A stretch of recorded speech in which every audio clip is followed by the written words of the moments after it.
சுகமாய் கர்த்தர் நம்மளை தங்க பண்ணுவார், சுகமாய் இருப்போம். சுகத்தை நம்மளுக்கு தருவார் ஆண்டவர். சொல்லுங்க, சுகத்தை நம்மளுக்கு தருவார். காரணம் என்ன?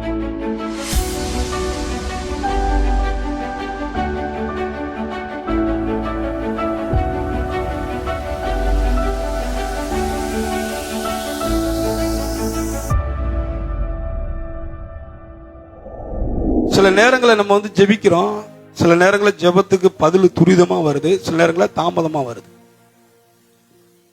தாமதமா வந்துட்டு வரதுனால தேவன் நம்ம வழியில பிரியமா இல்லைன்னு சொல்லி நம்ம நினைக்க கூடாது. அப்படி இருந்தாலும் கூட நம்ம உணரணும். என்ன பண்ணணும்? கொஞ்சம் வழியை சரிப்படுத்துவதற்கு பிரயாசப்படணும், வழியை சரிப்படுத்தணும். ஆனா உங்க இருதயத்துக்குள்ள இருக்கிறத என்னால என்ன பண்ண முடியாது? அறிந்து கொள்ள முடியாது, கட்டாயம் அறிந்து கொள்ள முடியாது. உங்க இருதயத்துக்குள்ள இருக்கிறத நான் அறிந்து கொள்ளணும்னா எனக்குள்ள இருக்கிற ஆவியானவர் எனக்கு வெளிப்படுத்தினாதான்.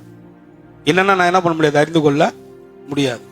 ஆகையினால நம்ம வழி முதலாவது கடவுள் நம்ம மேல பிரியமாக இருக்க வேண்டுமானால் நான் கடவுளுக்கு எப்படி இருக்கணும்? பிரியமாக இருக்கணும். என் வழி பிரியமாக இருக்கணும்.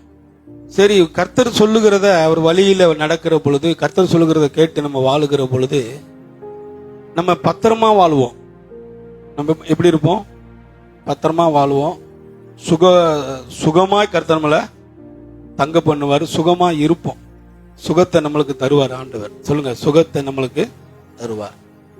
காரணம் என்ன? அவருடைய வழியில நம்ம நடக்கிறதுனால இதெல்லாம் நடக்க ஆரம்பிக்கும். ஒரு மனுஷனை நடத்துகிற வழி இதுதான்.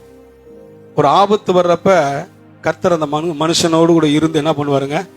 என் வழி பிரியமா இருந்துச்சுன்னா என் கூட கர்த்தர் இருந்து எனக்கு வருகிற ஆபத்தை அவருடைய ஆபத்தா எண்ணி என்ன பண்ணுவாரு? கூட இருந்து அந்த ஆபத்திற்கு நம்மளை தப்புவித்து காத்துக் கொள்ளுவார்.